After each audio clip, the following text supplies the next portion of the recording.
T'as vu les 4 Fantastiques First Step, hein? Ouais, parce que là, il va y avoir des spoils. Fais gaffe à toi. Bonjour à toutes et à tous, et bienvenue sur Scotch Universe. Aujourd'hui, on se retrouve dans une énième vidéo sur les 4 Fantastiques First Step. Je sais! J'ai bien aimé le film, que voulez-vous? J'en suis à 4 visionnages, j'ai beaucoup aimé, et c'est comme ça. Et en fait, en faisant 4 visionnages, j'ai pu voir tous les petits easter eggs que peut-être que vous n'avez pas vu dans le film. Et cette vidéo, tout simplement, est là pour lister les différents easter eggs que vous n'aurez peut-être pas vu dans le film. Asseyez-vous, installez-vous, allongez-vous, faites une pirouette en avant, en arrière, sur la gauche, sur la droite, et bonne vidéo. C'est Scotto.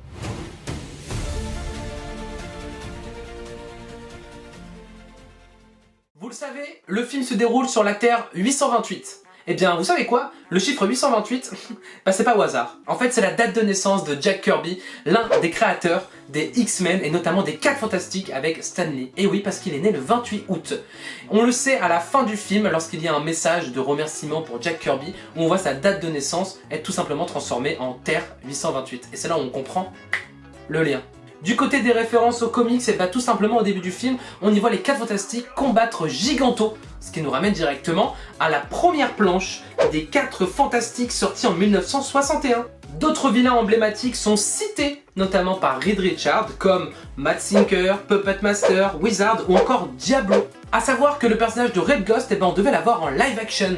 Mais en fait, tout simplement, les scènes de John Malkovich ont été finalement coupées pour faire un film plus court. Mais dans la deuxième scène post-générique, dans la version cartoon des 4 Fantastiques, on le voit, Red Ghost. Red Ghost qui est l'un des premiers ennemis des 4 Fantastiques, notamment grâce à ses cheveux blancs. Pas du tout.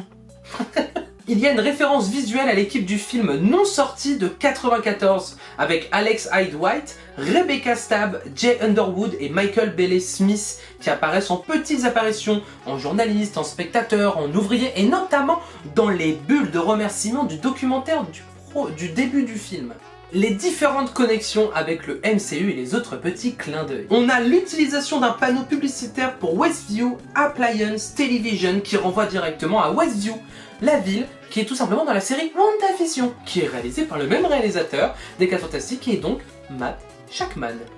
Bon, pour cette référence, je pense que tout le monde l'a déjà vu, mais il est important de savoir que dans la Future Foundation, l'espèce d'ONU que Sue Storm a créée dans les 4 Fantastiques, on y voit un siège vide avec un drapeau avec écrit Latveria. C'est tout simplement le pays où règne Doom.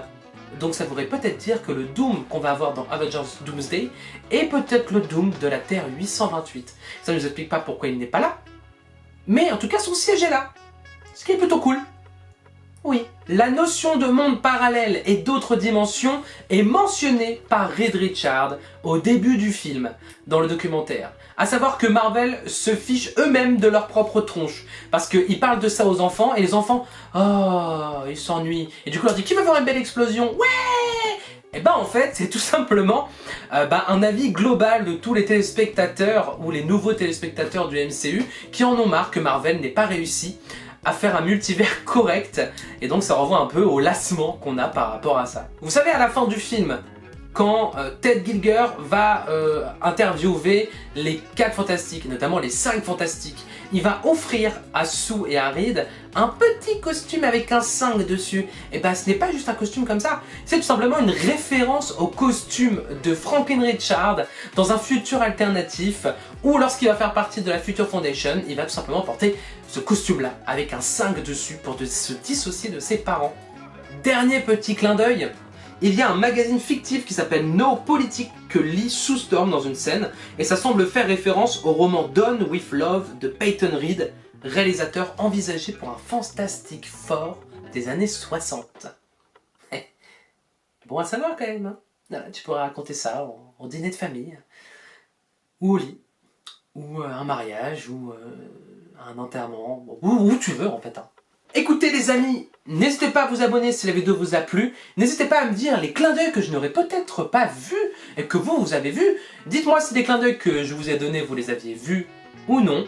N'hésitez pas à vous abonner si ce n'est pas déjà fait, à aller voir les autres vidéos sur la chaîne YouTube. Je vous renvoie directement vers ma critique du film ou encore même tout simplement de l'analyse de la scène post-générique avec possiblement l'intro d'Avengers Doomsday, maybe.